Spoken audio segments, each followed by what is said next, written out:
Once upon a time, there was a family who lived in a small, cozy house at the end of a quiet street.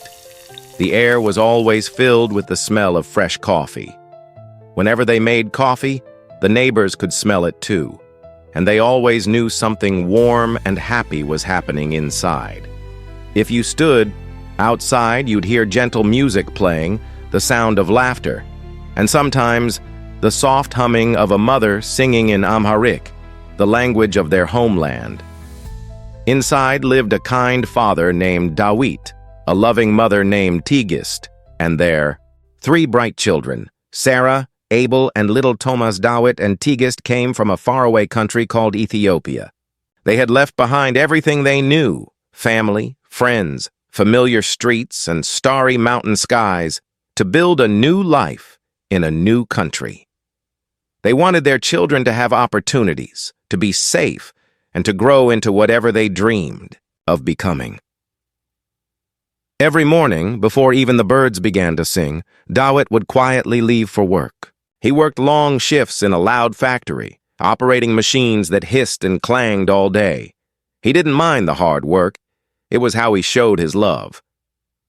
Tigist stayed home and turned their house into a warm nest. She sewed clothes for neighbors and made sure everything was clean and welcoming.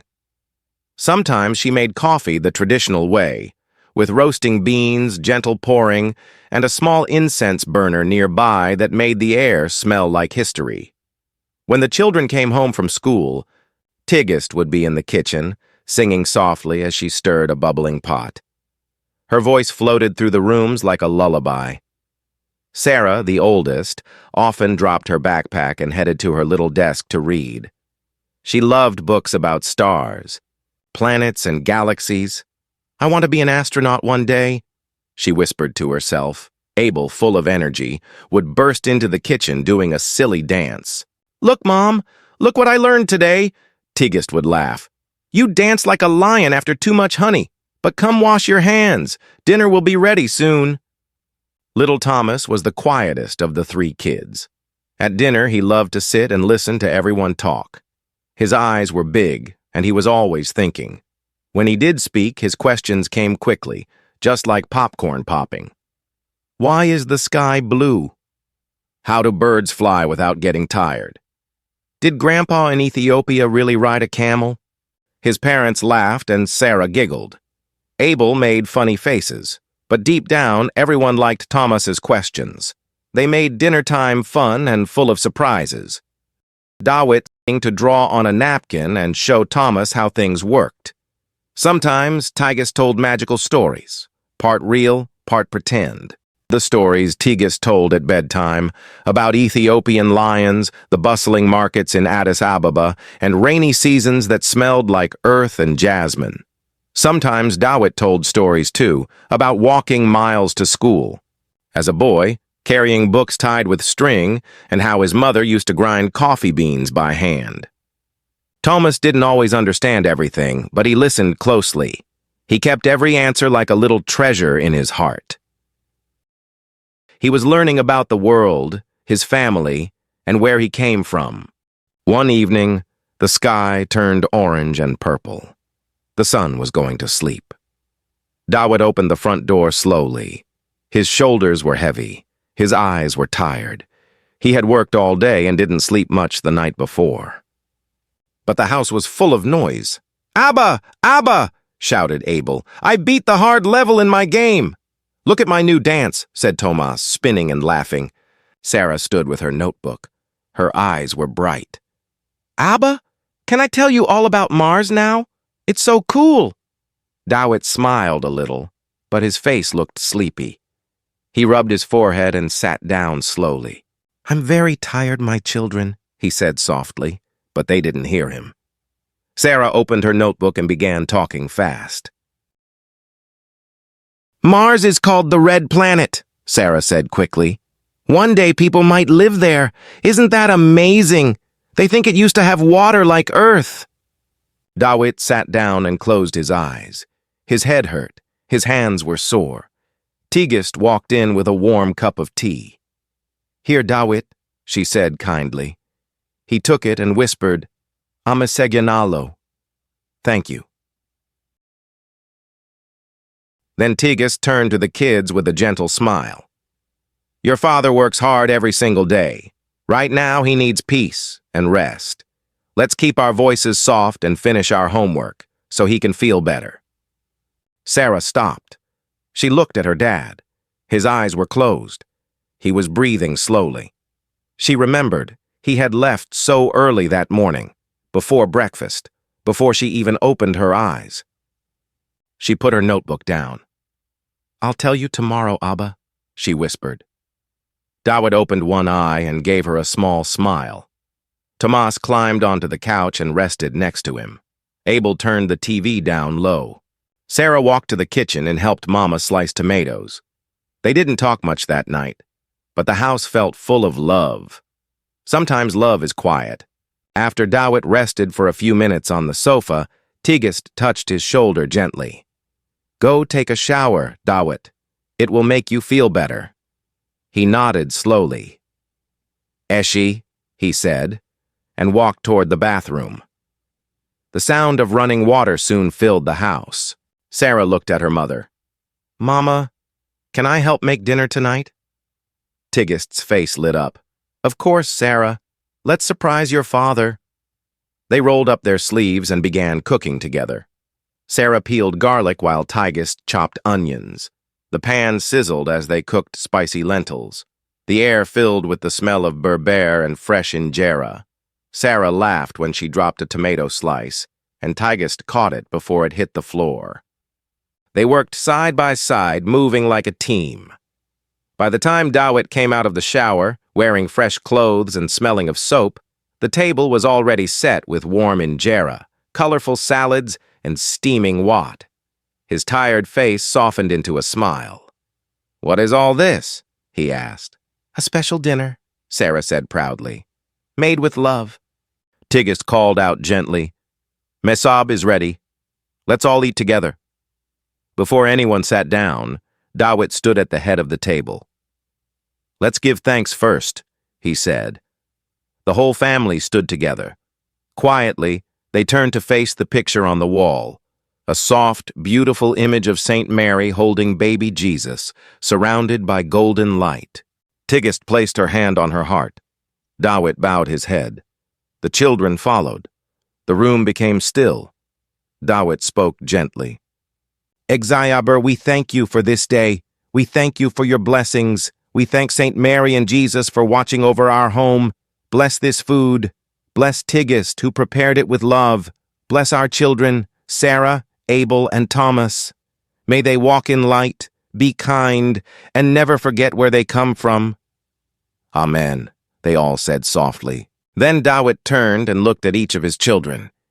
He kissed them one by one on the forehead. "I'm proud of you," he whispered softly to each. He smiled at Tigist and said, "Amisegenalo yenifikir," which means "thank you, my love" in Amharic. Everyone picked up pieces of injera and began scooping from the shared tray. Sara looked at her dad with excitement. "Abba," she said, her eyes bright, "can I tell you something cool about space?" Dawit took a sip of tea and nodded slowly, but his eyes were focused on his plate. "Mars is the red planet," Sara continued. "One day, people might live there. Did you know it has the tallest volcano in the whole solar system?" She looked at her father, waiting for a reaction. But Dawit didn't say anything. He kept eating quietly, his face still tired from the long day. He nodded once, but it felt more like a habit than a real answer. Sara's smile faded just a little. She poked at her injera and looked down. She had been so excited to share. But maybe Abba wasn't really listening. Tigist noticed. She gently touched Sara's hand and smiled. "Sometimes your father's body is here, but his mind is still at the factory," she said kindly.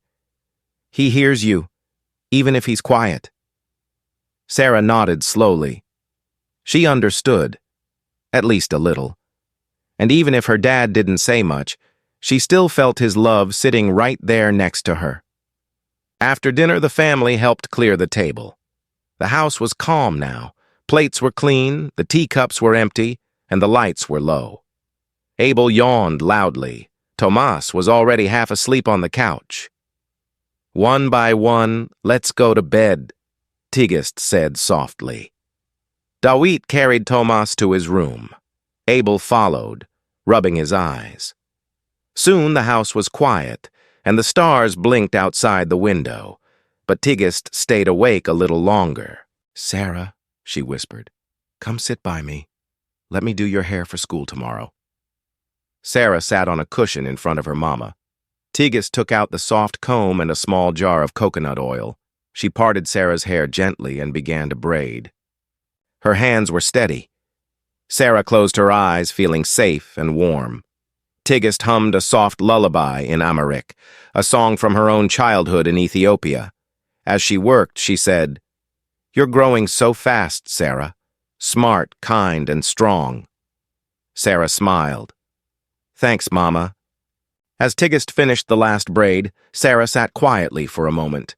Then she turned her head slightly and said, "Mama, I have one question."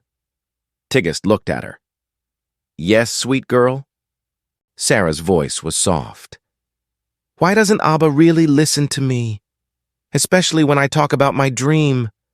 I want to be something big. I want to go to space. I want to be an astronaut. But he never says much. It's like he doesn't care." Tigist's smile faded gently. She put down the comb and wrapped her arms around Sara. "Oh, Sara," she said, "your father cares very much, but sometimes he's carrying so much inside that it's hard for him to show it." "Like what?" Sara asked. "He carries the worry of paying bills, the pain of missing Ethiopia, the stress of working long hours, and the hope of giving you a better life than he ever had.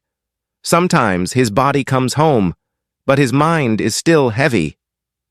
Sara was quiet. Tigist brushed a loose curl from her daughter's forehead. "He doesn't always understand your dream, but that doesn't mean he doesn't love you. He just speaks love in a different way, through hard work, through silence, through staying." Sara blinked slowly. Her chest felt a little heavy but also warm. "Do you think one day he'll really hear me?" "I know he will," Tigist said. "And maybe tomorrow you can try to hear him too." Sara nodded. She didn't have all the answers yet, but she felt seen. She felt loved. And that was a good place to start. "Your daddy and I sometimes feel lost here. We want to understand your dreams, but we see things differently. We just want you to be safe and happy, and to remember where you came from." Sara felt warm inside. She knew her parents loved her very much and were trying their best. The next day, everything changed. When Dawit came home, Sara didn't just talk about space. She asked about his day at the factory. "Abba, what kind of machines did you work on today?" Dawit paused, surprised. "Eh? The usual big ones, but today one of them got stuck, and I had to fix it with just a wrench and some tape." Sara smiled.